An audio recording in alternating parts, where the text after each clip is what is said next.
Listen to the full audio series on the Pocket FM app. Click on the link in the description to install now. Mr. Erickson, you're here. Your girlfriend pushed me into the water. I want her to apologize to me. I didn't push her, Robert. Emma, I believe you. The Meyer mother and daughter acted well to make Emma look bad, but she was relieved to know Robert believed her. Mr. Erickson, how can you believe her? Because I know Emma. But she was the one who pushed me into the water. Emma wouldn't lie. No one saw her doing that, so the matter is closed. With that, Robert took Emma away from the gathering, leaving Ilsa frustrated. Thank you for believing in me. I was worried that even you wouldn't believe me. Why would I not believe you? Emma didn't say anything, but just hugged Robert tightly. She was overwhelmed to have someone on her side. Robert hugged her back gently and gave her a quick kiss before letting her go. Then they both got into the car. It's better to stay away from them. If you fight with them alone, you might lose. Yeah, but it feels good to have someone on my side. Something similar happened before, and no one believed you. When I was 9, my mother brought me to seek financial help from the Myers, but Ilsa falsely accused me of breaking a vase in anger. Despite my explanations, only my mother believed me. Since then, she never sought help from the Myers, no matter our hardships. Emma, in the future, even if the entire world turns its back on you, know that I will stand by your side.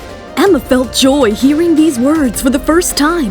The next day at the university, Emma got to know of students' MVP basketball game. She was watching a faculty basketball match when Ilsa unexpectedly appeared at the university.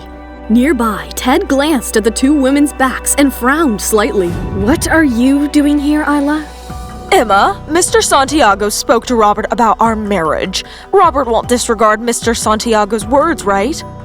Impossible. Mr. Santiago is close to Robert's family. He knows both the families are rivals. So what? Hatred is a thing of the past. My father asked Mr. Santiago for this favor, and he agreed since he owed one to us. Congratulations, then. You don't believe me, right? Just wait and watch. Ilsa left smirking, and Emma was about to return to the basketball court when Ted blocked her way. Why was that woman from the Meyer family here for you? None of your business. I respect your privacy, but sometimes I wonder if I know the real you. The Emma you knew is in the past. So you won't tell me why Miss Meyer came to see you? Fine. I'll find out for myself. Ted, wait. Ted walked out of the university, and Emma followed. Just then, Principal Miranda stepped out of her car, staring at Emma coldly. Emma, you're hanging around with Mr. Erickson and Ted at the same time? What's your plan? Mom, I pursued Emma on my own. She's not interested in me. Stop. She's just fooling you. Mom, that's enough. Go back to your office. Emma, apologize. Now. Principal Smith, you're mistaken. You owe me an apology. I won't tolerate your baseless mocking. You unrefined girl. I'll teach you a lesson today on behalf of your parents. Miranda pulled Emma's ponytail, causing her to fall on the dirty road, injuring her arm. Ted, I'm glad I broke up with you. I can't imagine a future with your mother's behavior. Emma got up and walked away while Ted followed her. She went to an infirmary where the doctor treated Emma's wounds, and Ted stayed there for her to finish. Tell your mother that if she tries this again, I won't hold back. We might end up in jail together, but I'm not afraid. Emma, I'm sorry. I know my mother is unreasonable. Stay out of my life, Ted! I'm grateful I found out about your affair with Kristen and broke up with you. I should thank you both. Emma stood to leave, but Ted attempted a hug. She resisted, but he held her tightly. Emma, why are you so cold towards me? I regret everything and feel guilty. I love you and want to make things right. But I don't love you anymore. We can't go back to how it was. Never. Suddenly, Samuel burst into the infirmary wearing his red basketball uniform and punched Ted. Emma intervened, forcefully pulling Samuel away. I warned you not to touch someone my brother likes, Ted! Samuel, stop! Another fight won't solve anything, and you could get in trouble. Sister, you've disappointed me enough. Saying that, Samuel left. Emma followed him to avoid any misunderstandings. As Samuel was about to call his brother, Emma urgently asked him to hang up. What are you planning to tell your brother? I saw you hugging Ted! You didn't hear us, right? I don't have feelings for Ted. I went to the infirmary because I was injured. Do you know how it happened? I heard you had an incident with the principal. Yeah, His mother slapped me, and he tried to act nice to me afterwards. Hearing about Emma's injury, Samuel had rushed to the infirmary, but had forgotten the details in his anger and only realized now. He didn't say anything after that. After their work, they both drove home. Just then, Robert returned and noticed Emma's bandaged arm. The principal called saying there was an incident involving you. She said that she was injured and hospitalized but didn't say anything about your injury.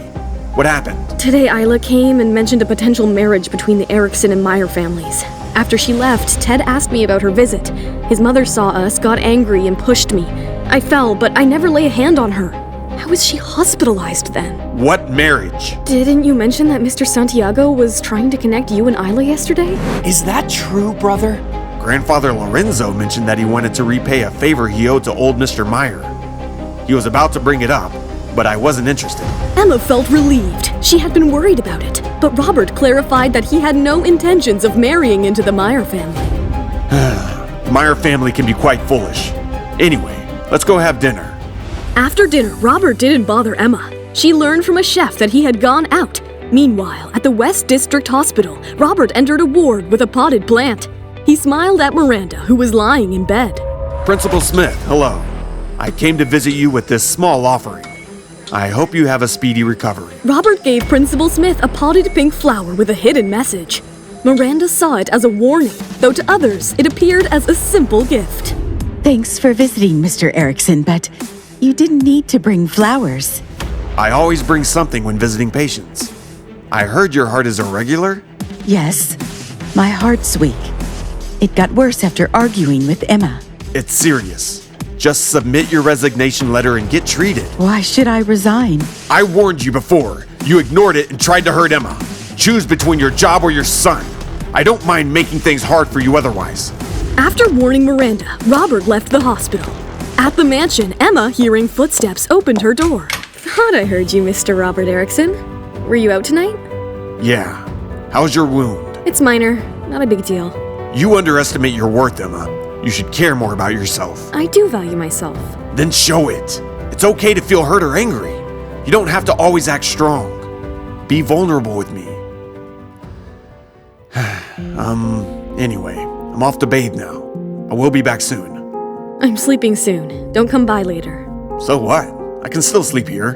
No. Firstly, it's improper as we're not married. And secondly, I'm used to sleeping alone. Your presence disrupts my sleep. I consider myself your man. But we aren't married. So, when will you marry me? Well, I can't say for sure. Fine. Just give me a goodnight kiss then, or I'll join you in bed. Emma leaned in to kiss Robert, and taking the chance, he deepened it, leaving her flustered but pleased. The next day, she discovered Principal Miranda's resignation due to illness. Shocked, she hastily called Robert, suspecting his involvement. Robert, Miranda resigned from the university. Did you do something? Trust the principal's words. She's sick. Let's celebrate tonight. You're treating. Emma felt like she's the part of the Erickson family, a thought that amused her. But she was suddenly reminded of Isla again. What if Mr. Santiago pushes Robert to marry Isla? Will this create a misunderstanding between Robert and Emma? And what plans will Isla carry on to create issues between them? To know the full story. Hi guys, Emma here. Listen to full episodes of Cupid's Curse exclusively on the Pocket FM app. Click the link in the description or simply search Pocket FM on Play Store or App Store to install now.